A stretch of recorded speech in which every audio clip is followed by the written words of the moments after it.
All right, thanks for coming. My name's Seth Hanford. I manage a threat research team for Cisco. There's a good possibility you're in the wrong room. This is a talk about CVSS. For most people, CVSS is a topic that you either find very boring or you hate.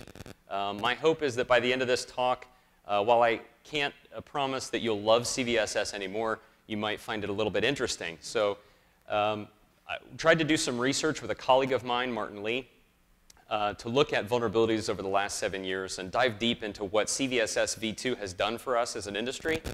I'm here in sort of a dual capacity. I am the chair of the CVSS version 3 special interest group, working hard to improve CVSS. Hopefully we'll have v3 released within the next couple of months. I'm going to be speaking at the first annual conference in Boston at the end of this month on more or less this same topic, basically telling first what we've done over the past couple of years to try to make that happen. But today, you're going to get sort of the unfiltered view, probably what First would be a little unhappy with me to share at their annual conference, though I will include quite a bit of this information. As you can tell, I'm not exactly dressed the most professionally today. I apologize for that. Anyone here who may be a fan of the movie This Is Spinal Tap might recognize my shirt as worn by the estimable Nigel Tufnell. This shirt shows my exact internal structure. It's completely medically accurate, completely. I'm green on the inside. And in the same way, I want to look at the insides of V2. So you'll either learn something about V2, learn something about V3, or hopefully I can pull off some Spinal Tap jokes. So welcome. This is CVSS V3. This one goes to 11. So CVSS, why do I care? Well, a couple of reasons. One, you probably get some audit reports and they have some numbers on them, and CVSS says that bad things are happening inside your organization. But it's not just a number, it's also a classification system. And my hope is that you'll look at those vector strings, those little gobbledygooks in between the curly braces, to let you know exactly what's going on with a particular vulnerability. Also, as I was updating some documentation earlier last month, trying to write essentially the V3 guide for what is CVSS, I was going into the section in the intro, and in V2, which was released in 2007, we were doing a lot of talking about basically who uses other vulnerability schemes. And I went, fact-checking and looking through, and a lot of the people, when V2 was released in 2007, who were doing their own thing, are now using CVSS. So, like it or not, it's sort of the de facto. My hope is that the work that the SIG and I have done over the last 2 years will kind of improve it. But as you can tell, there's a little bit of resistance in the security community to the effectiveness of CVSS v2. I was in a conversation on Twitter with Thomas Tacek, also known as @TQBF. He's a cryptographer, a consultant, really smart guy, really nice guy. But as you can tell, he says, I'm sure that whatever CVSS says about the Heartbleed vulnerability will be a total validation of the exercise of numeric vulnerability scoring. And I said, hey, how's it going? I do CVSS. What do you think? We had a little chat, and he's like, okay, yeah, that's nice. But, at the end of the day, what we want to accomplish with CVSS is not just giving you a number to go by, but we actually want to help you to do the job of understanding the vulnerabilities that are present in your environment, remediating, doing that sort of thing. So what is it supposed to do? As you may or may not know, CVSS, the Common Vulnerability Scoring Standard, scores among 3 axes. A base score, which is sort of the thing that everybody understands if they deal with CVSS. This is supposed to be static. It's supposed to be set by the vendor or by some person who has a good understanding of the vulnerability. Then there's a temporal score, which a couple of people use and do. The temporal score will set things that change over time. But there's a lot of problems with the things that we've measured, because then there's this environmental score. And I have yet to meet anybody who uses the environmental score. Does anyone here use the environmental score? Anyone at all? Fantastic. My record stands. OK. So we have these things. We score for them. And we come up with a number from 0.0 to 10.0, with 10 being, oh my goodness, we're all going to die. So that's the idea that we hoped to provide with CVSS v2. But no, really, it's been pretty bad, right? It hasn't done what we hoped that it would do.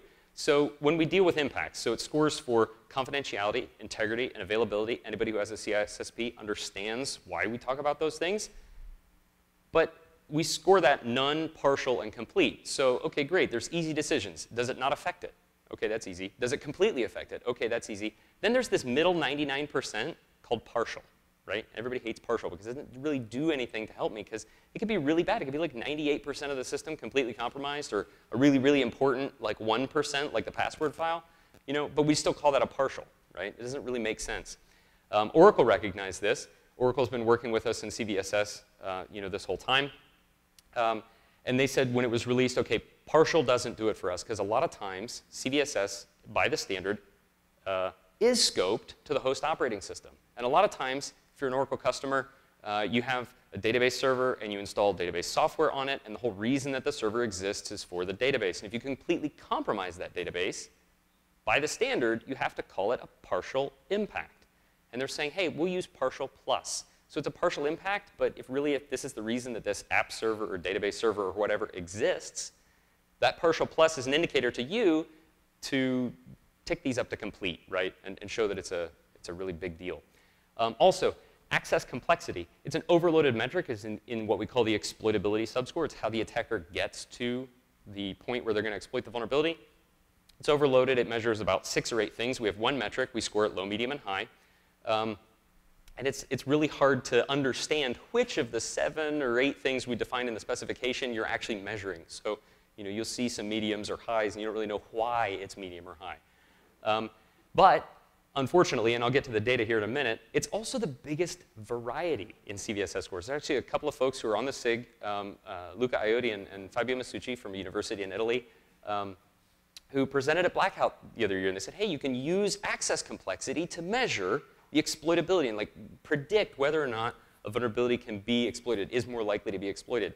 And they honed in on access complexity, and I don't want to take away from their paper, but unfortunately, I think it's because access complexity is really the only variable, right? It's the only thing that people aren't setting in a fairly predictable way when it comes to the exploitability subscore. So don't want to take away from the research, but from the data that I've seen, it's unfortunate CVSS v2 has not done a good enough job of measuring the things that we needed it to measure. And then finally, I'll say, it's 9 years old. We started work on v2 in 2005. We'll be releasing v3 in 2014. Very few things in your organization that are 9 years old are doing what you want them to be doing. This standard, it needs an update. So what did we do? I worked with a colleague of mine, a threat researcher at Cisco named Martin Lee, and we did a review of 3 different vulnerability databases that have been tracking CVEs with CVSS v2 base scores from the 2007 CVE range to the 2013 CVE range. So I will loosely refer to this as 7 years of vulnerabilities. Obviously, CVE is neither sequential, nor is it necessarily bound by when the vulnerability was discovered. But just bear with me for ease. We're going to talk about 7 years of vulnerabilities. We're looking at almost 10,000 vulnerabilities. There's about 9,600 that we selected through these 3 vulnerability databases. There's some overlap. Some of the VDBs that we dealt with had fewer. And what you see here, and I apologize because it's a little bit blurry, so I have 3 VDBs, A, B, and C. 9,600 from VDB A, the earliest CVE being 2007 0008, and the latest being 2013 7226. Same earliest and latest for VDB C. They had just under 9,500. And then VDB B was sort of our smallest sample set, 9,200 vulnerabilities from them, a little bit later in 2007 that they started. So what did we do?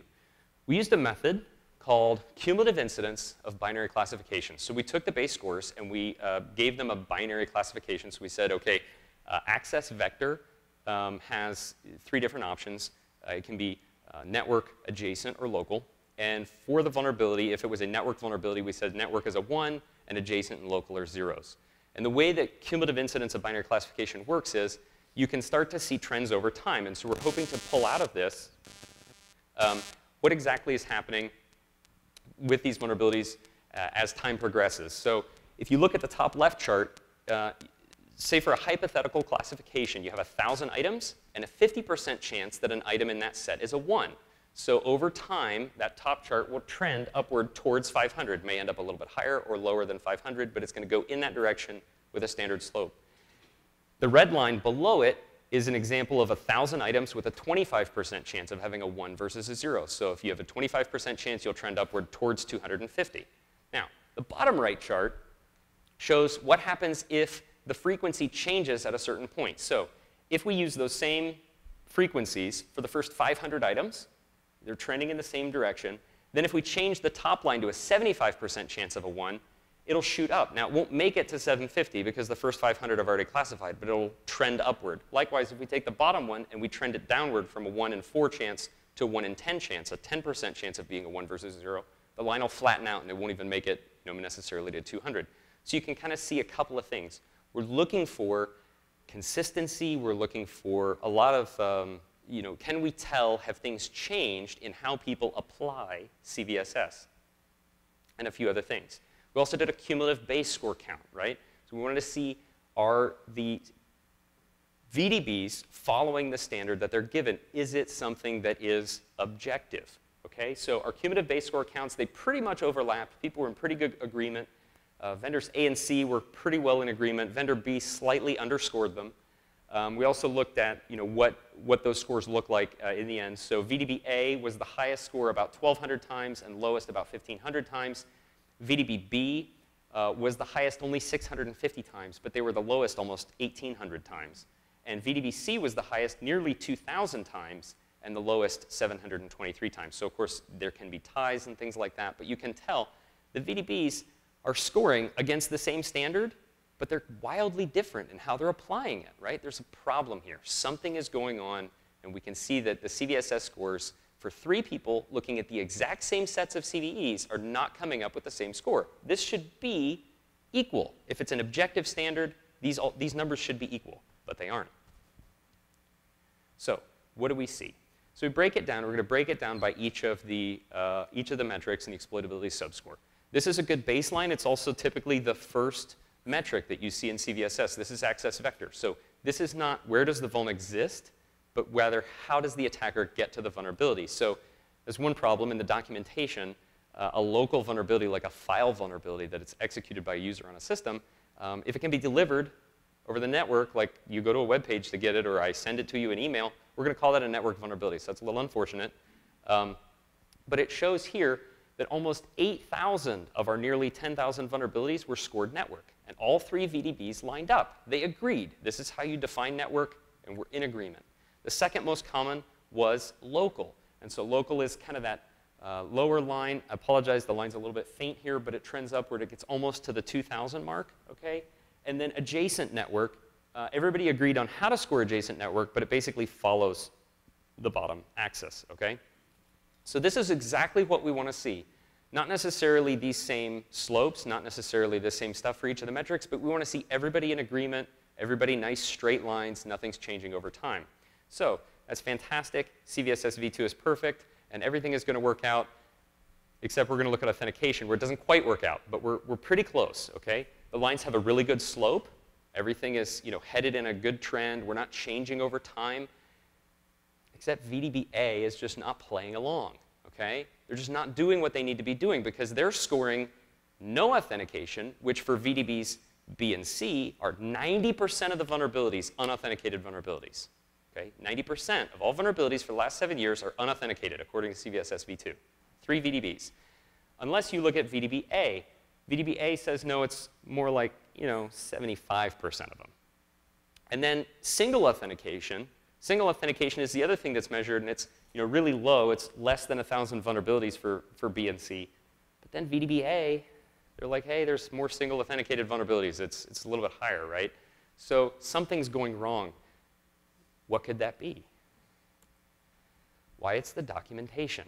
CVSS version 2 guide, section 2.1.3, authentication. I'll draw your attention to the bold section.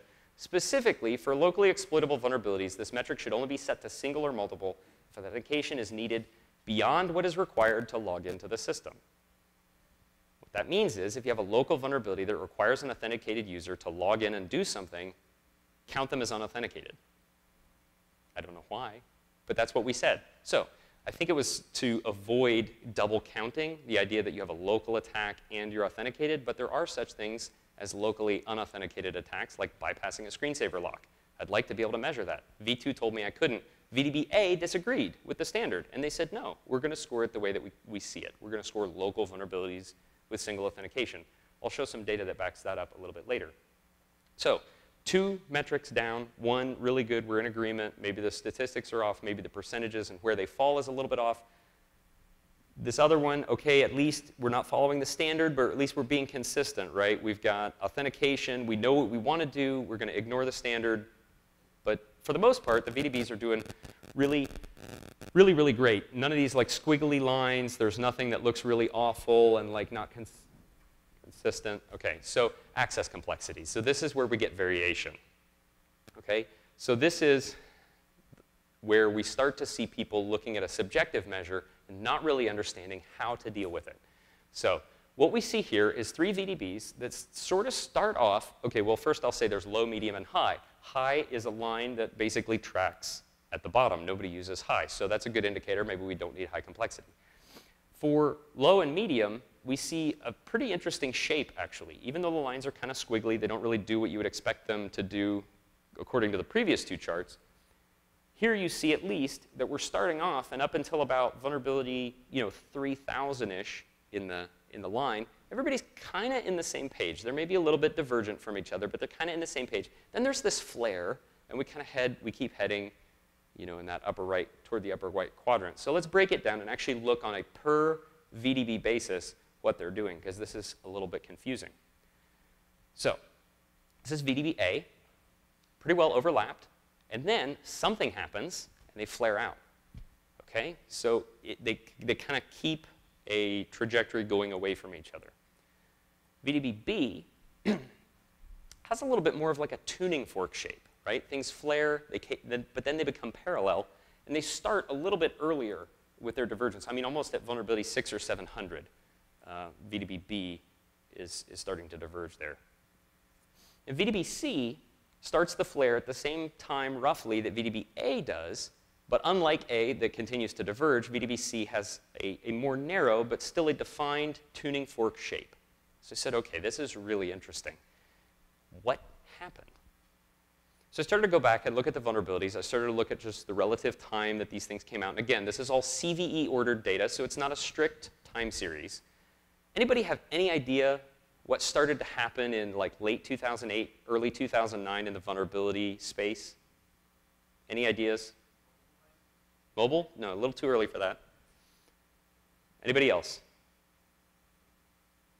OK, early 2009, there was a great talk on a vulnerability in Adobe PDF Reader JBig2. Okay? It started right around this time. Now, obviously, file-based vulnerabilities like Word and macros and things like that existed prior to this, but we started this really big kick. The vulnerability space moved away from like, OK, I have a listening port, and you're going to MSRPC me, and I'm going to have a really bad day because I didn't block a port on my firewall. At this point in time, 2 big things, primarily the file-based vulnerabilities, and then it was later followed up by cross-site scripting. Both vulnerabilities that in CVSS v2 are measured with medium complexity. There's user interaction involved. I have to send you a file, you open the file, you get exploited. I send you a link, you go to the website, the link happens to have some reflected cross-site scripting in it, you get exploited. So these are both medium complexity things. So here we see a change in actual vulnerability data. It's not exactly CVSS as an issue. It's a change in what they're measuring, but then there's also, because the flares aren't quite right, we're obviously dealing with a subjective metric. So when we break it down, we actually start to see that we're able to use this same method to determine how CVSS v2 adapts to a changing threat landscape. So this is a breakdown that shows complete metrics for the base score in that kind of like left-hand 6 columns, the score that's provided, and then the percentage of the data set for each VDB that comprises that score, and then the total counts for all 3 are summed on the right-hand side. So this is ordered by most popular among all 3 VDBs. The most popular being a network attack with medium complexity, no authentication, and complete CIA impact. What this means to you is, I'm assuming that your users are administrators by default. If I send you a Word document or a PDF, or there's a flash vulnerability or whatever, I'm going to get code execution and essentially have administrator, root, whatever on your system. Okay? Most common vulnerability. This is the top 10. This is 70% of the vulnerabilities for the last 7 years use these 10 CVSS scores, okay? You can pick a number off this list and tell it to me, and I can tell you basically that metric here, because I'm so familiar with these, and there's just not enough variety, right? Vulnerabilities are more nuanced than this, but you can't tell from the numbers. So these top 5, the second one is cross-site scripting. We basically define that in the standard. We say that because it's host OS based, CVSS can't really measure that because cross-site scripting doesn't really affect the web server. It affects the client. So we just said, here's the score. Use it. Okay, so the second most common is cross-site scripting. The third and fourth are both remote denial of service vulnerabilities. One's partial impact to availability. The other one's complete impact to availability. That's because it's really hard to tell with availability if you're kind of partially impacted or completely impacted. Okay, the box resets. Is that a complete loss or a partial loss? Like, it comes back, but if I keep doing it, what do I score it as? So it's a little hard to tell how to do that. And then the third one is basically that file-based code execution, network medium none, partial, partial, partial, essentially someone assuming that the victim in this case is not an administrator. So that's your top 5. That's a good 60% of your vulns. So what does this look like just at the exploitability scores? This is the first 3 metrics. So as you could tell from the previous slide, network medium none and network low none are 70% of your exploitability subscores. So basically, again, the variation for most vulnerabilities in the last 7 years is in access complexity. Okay? Then you see columns 3 and 4 there. That's local low none and local low single. And by VDB, here you see what I posited earlier about the authentication piece. VDB A basically has all of their local low nones that B and C score. They score them as local low singles, right? You're saying we ignore authentication. Lines up with that graph that we saw previously. Likewise, you got to go over several. You see local medium none, and then, you know, I think it's like 8 from the end, local medium single. Same kind of thing. Might be a medium complexity local vulnerability, but VDBA is consistently scoring it as an authenticated thing. So, okay, exploitability looks fairly bad. 70% of our vulnerabilities are in a certain sector, you know. Okay, we're kind of seeing a little bit of pain here with CVSS, but that's okay. Security people are really good at impacts. So we're going to be able to see clearly that they can score impacts consistently all the time. Here's confidentiality for you. Looks great, right? Obviously, it's not subjective. We're not having any trouble with that middle 99. Everybody's on the same page. Everything is grand. It's a mess. It's a real mess. I've got breakdowns if we have time. I have it broken down by backup slides, but I don't want to just, you know, beat you over the head with charts. I'll just go through these a little bit. Here's integrity. Integrity looks a little bit better. The lines are a little bit wavy, but this one is heavily influenced by cross-site scripting because it is a partial integrity impact, and with cross-site scripting being the second most common vulnerability, there's a lot of partials here that kind of keep the scores up, but integrity generally people are in agreement on. They understand it. It makes more sense to them than confidentiality did. Availability is interesting. Again, it's difficult per the standard to tell the difference between a partial availability loss and a complete availability loss, which influences these numbers. I will point out specifically, though, there's like a teal line and a purple line. Those are the complete and partial measurements from one VDB. If you notice, on the way right side of the graph, they cross, right? This VDB just decided to change how they're going to score vulnerabilities. They just said, nope, partials and completes. Let's just flip what we've been doing. And they've done that for the last, 1,000 vulnerabilities or so. So consistency. We're seeing human factors. We're seeing problems there. Here's impact subscore diversity. It's more diverse than exploitability, right? The data obviously showed that there's a lot of variation over and kind of moving around there. We do see, you'll notice the red bar in the first column and the red bar in the second column are basically inverse for VDB B. You remember back to the early slides, VDB B is our underscoring vulnerability database. They tend to score less severely. And so these are for complete, complete, complete, and partial, partial, partial. Those are the CVSS impact scores that reflect code execution. So it seems that VDB B does not assume that Windows users are installed as power users or administrators and have a very easy time when you run code as them to basically completely control the host. So we can see kind of that sort of stuff that's showing up in this data. They tend to be the underscoring. But here we have a little more diversity. Instead of 70% of the vulnerabilities in the first 2 columns, really looking at like the first 4 to 5 columns to get 70% of your vulnerabilities. And again, this is a top 10 out of about 25 or 27 different combinations for impacts. Okay, so that's the data. That's what we looked at. For me, it was very eye-opening. I was not expecting to get cooperation from the VDBs to get their CVSS scores, so I was really, really thankful that they did provide them to me for doing this research, and is, in my opinion, very helpful for CVSS and kind of how we use that going forward. But what's new? So we took a survey. We started in 2012 asking the community, what do you want to change? It's been 7 years. We'd like to fix it. Tell us how. And we got about 100 responses. About 60 of those responses were metrics. You're not measuring the right thing. Well, anecdotally, the community recognized we weren't measuring the right things. From the data, we weren't measuring the right things. There's not enough variety in what we're doing. Vulnerabilities are more diverse than the tool set that we've given them. 10% of our requests were to change the scope problem. So CVSS scores, again, to the host operating system, and people asked us, that doesn't really fit reality. So help us do that. Help us keep up with changes in technology. Back in 2005, when we were starting V2, virtualization existed. It wasn't exactly the hot topic that it is today. Same thing with sandboxing and all this other stuff that we're doing to compartmentalize the impacts that we're getting. So help it reflect real life and the vulnerabilities that we deal with today. Also make it more usable. There's a lot of things that just don't make sense. Report confidence is a fantastic thing. I have been involved in CVSS for 10 years. And I cannot, to this day, score for the temporal report confidence vulnerability without going to the documentation, because it uses synonyms to describe the different states. And the words are all just the same to me, and I just can't figure out how to do it. There's lots of little problems like that.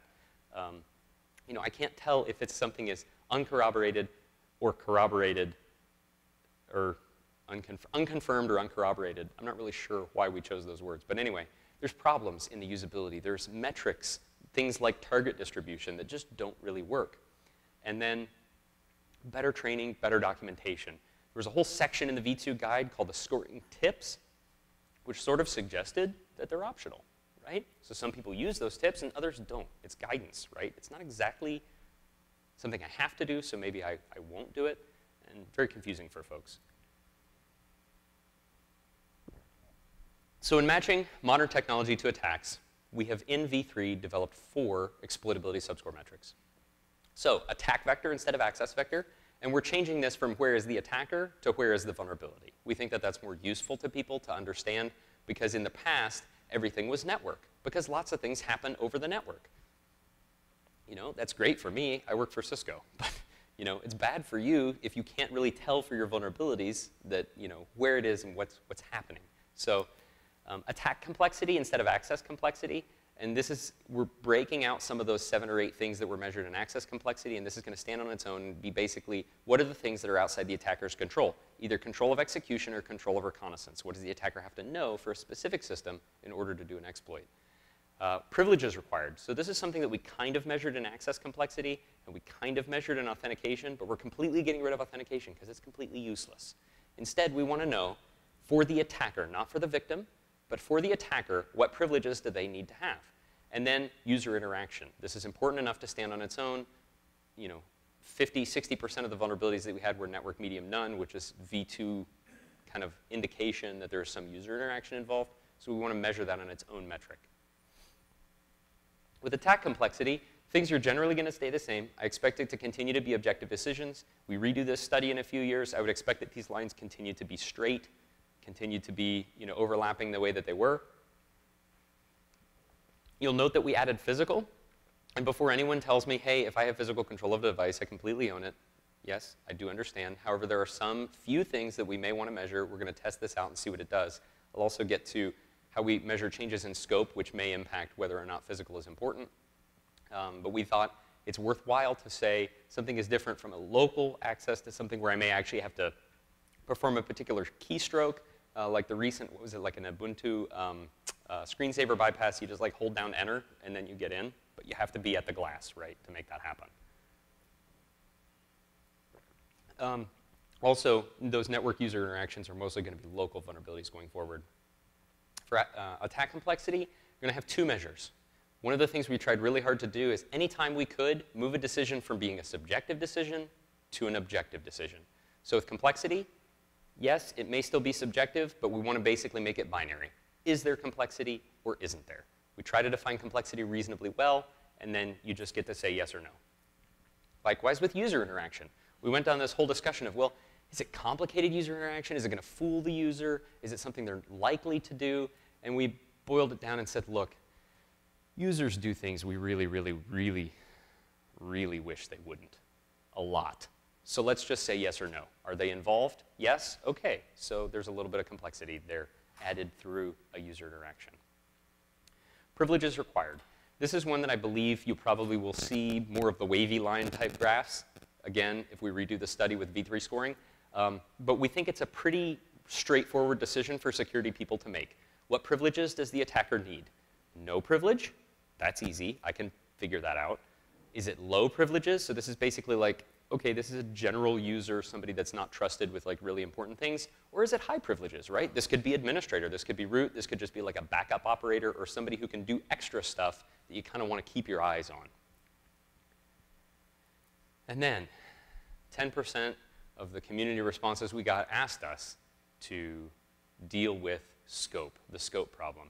So this is, how do I deal with stuff that kind of goes outside of the host operating system? Well, what we're going to do in V3 is we're going to measure scope to essentially the scheme that authorizes the system to take action. So if you have a system, you have an application running, and the operating system controls that application's interactions with files and systems and processes and sockets and things like that, you're in the authorization scheme of the operating system. If you're dealing with a web app or a database, and that web app or database has its own defined users and its own defined privileges and its own rights detailed within the application, then your scope is inside that application.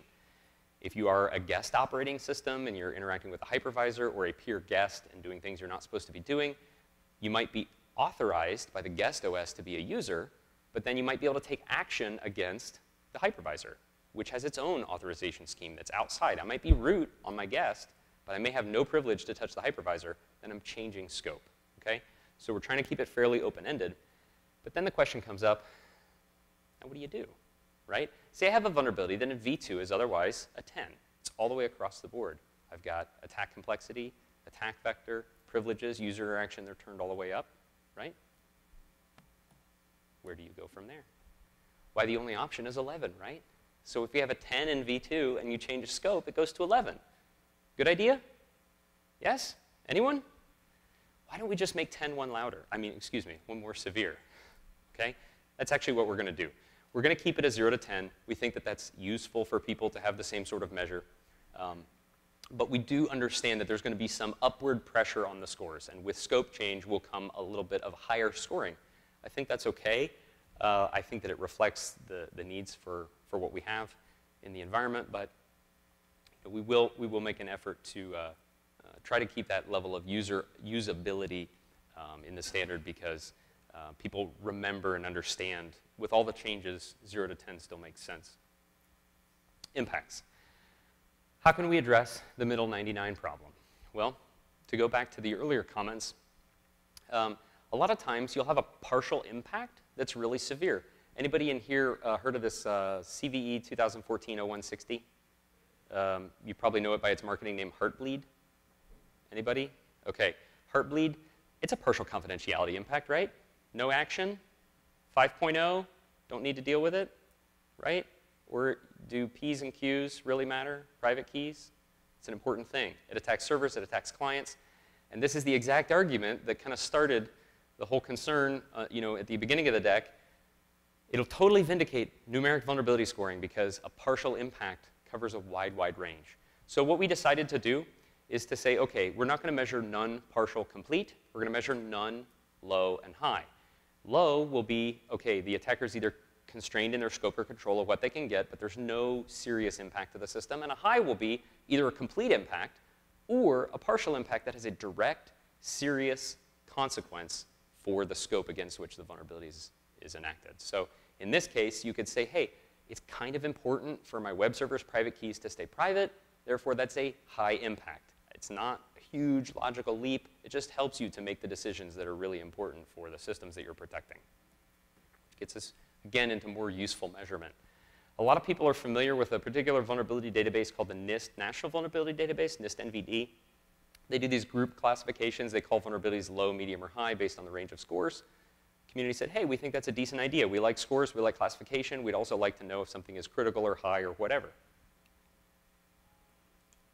So we adopted that. We said, OK, a 0 is a none. A 0.1 to a 3.9 is a low. A 4.0 to a 6.9 is a medium. 7 to 8.9 is a high. And a 9.0 to a 10 is a critical vulnerability. We also heard from a lot of people that vulnerability chaining is important, right? I've got all these 3s and 4s, and somebody told me that they can use them together on a system where they coexist and get root. But they're all 3s and 4s, so I don't have to patch them, right? That's my job, right? I look for 5s and above or 6s and above and do that. And then I know that this is where the important vulnerabilities lie. Well, in this V3, we're saying you can score individual vulnerabilities that make up a chain. You can have a chain of 1 to n vulnerabilities. You basically make an assessment for all 6, 8, 10 vulnerabilities. What is the exploitability and scope for the chain? And then you take the impact of the last vulnerability, basically your target, and that's what you end up with. So for example, if you had a user interaction vulnerability where I could send you a file and it would give me local non-privileged code execution on the system, and had a second vulnerability that said, if I have low privileges on the system, I can escalate to root. I can chain those 2 vulnerabilities and basically say I have a local attack with user interaction.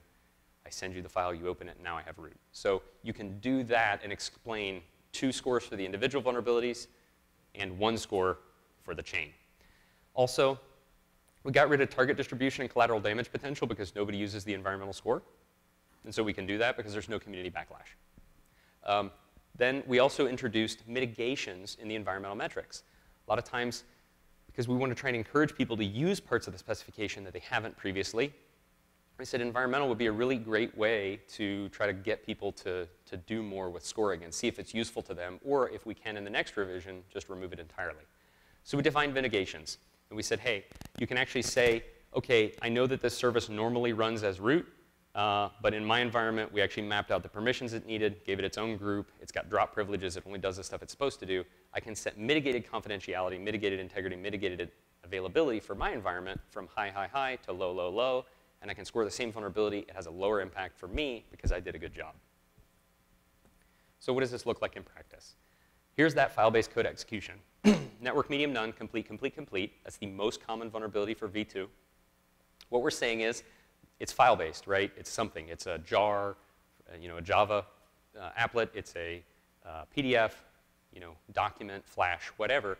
It actually executes the code locally. Even though I deliver it to you as a link, it's a local problem. So we're going to say, whereas it's a 9.3, it's a critical vulnerability in V2, it's going to be a high. Still important to deal with, still going to be a very, very worthwhile thing to remediate, but it's going to be a local vector, it's going to be low complexity, but we're going to tick up the user interaction field. So you'll see those 2 that I've marked as green, those are essential decreases from the V2 score on the right-hand side, and then that user interaction required is up. I apologize, the colors are not quite what I should have had here. OK, here's cross-site scripting. So cross-site scripting, it's not a network vulnerability, right? Obviously, it's delivered over the network, but again, it's local script execution in the browser. So local, low complexity, user interaction required. Scope has changed, OK? So scope is going to be an impact up on the score because the vulnerability exists in the web application, but the scope of impact is at the browser, right? So we have 2 different systems authorizing access, and the scope change is going to increase the score. Also, we have the opportunity to do privileges, right? So for V2, all cross-site scripting is lumped together. But in reality, a lot of times stored cross-site scripting attacks where I have to log into the system and actually plant some script code for, say, an administrator to log in and read, I may have to have privileges in order to do stored cross-site scripting. So that might lower the score if I have privileges required, again, of the attacker, not of the user, but of the attacker. It may lower the score somewhat. And then, because we've changed scope, we're actually going to measure the impact relative to where the impact takes place. In V2, we measured it relative to the web app, and we would have said it's a partial integrity only. In this case, we can say, well, there might be an integrity impact, but there may also be a confidentiality impact, and you can choose maybe low or high. I'm getting cookies, maybe I'm getting passwords, maybe I'm getting things that are even worse. Here we have Heartbleed, right? A medium vulnerability, a 5.0 in V2 is going to be even higher because we have a complete confidentiality impact, excuse me, a high confidentiality impact.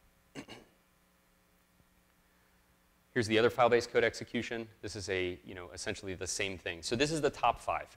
I've basically showed you how to score 70% of the vulnerabilities that existed in the last 7 years, right? 4 slides. So hopefully that's fairly straightforward. These are all, of course, going to be posted online. We've got some upcoming work, kind of concurrent through June. We're documenting the completed work. We're doing some training prep. I'm continuing to update the documentation for sort of the things that we're wrapping up.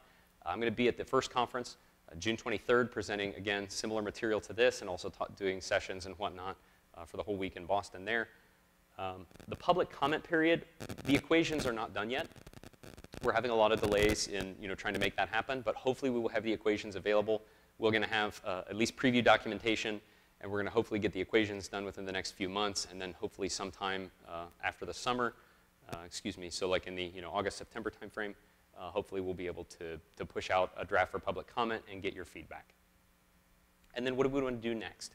Well, it seems like CVSS v2 has done a decent job of becoming the de facto standard. Unfortunately, the standard has not helped us as an industry as much as I would like it to, and I imagine that many of you feel the same way. CVSS version next, the big thing here, I'm going to be pushing the first steering committee to keep like a major minor or an active passive cycle instead of having a big gap between v2 and v3 and then another big gap between v3 and v next, whether that's a 3.1 or a 4 or whatever. I want to have people who are monitoring what's going on, maybe doing additional things that help move the standard forward and kind of keep track of some of these things so that we don't go for 10 years without touching something that's as important as it is to the industry. So if you're interested in helping, you can tell me things that you love or hate about CVSS. You can contact me, Seth at first.org, Seth at cisco.com. You can also contact the SIG. There's 2 ways that you can be involved. You can subscribe to the CVSS-SIG. It's a read-only mailing list. You can subscribe to CVSS-V3, which is the read-write mailing list, and also the ability to participate in our weekly conference calls. You don't have to participate that often, but you're welcome to them.